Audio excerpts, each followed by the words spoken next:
Hello mga baby loves! So for today's video ay ayan, nakikita nyo naman siguro yung talong.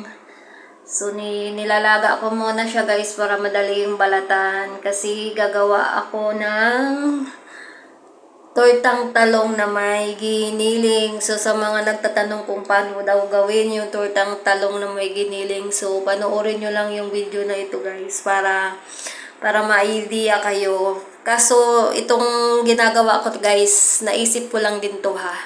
So, hindi ko talaga actually kung talagang ano yung pinaka magandang gawin pag nagtutortang talong. So, yan ang ginagawa ko pag ako ang gagawa ng tortang talong. So, nag-prepare ako ng egg, giniling. And then, inano ko na yung, binalatan ko na yung eggplant. So, maglalagay tayo ng mantika guys. And then, antayin natin siyang uminit and then ibababad natin syempre yung talong sa egg. So lagyan lang natin konting ang asin yung egg and then yung giniling naman guys. So titimplahan din natin siya ng asin and then lagyan natin ng konting flour.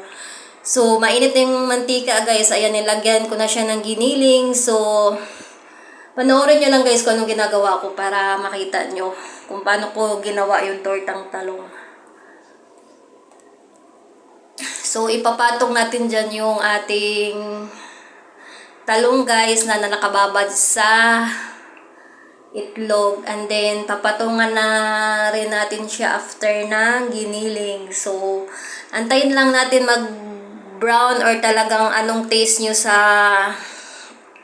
giniling guys. Kung gusto nyo i-medyo sunog or yung lutong-luto na. So, kayo na ang mag-adjust guys. So, ganyan lang po yung ginagawa ko.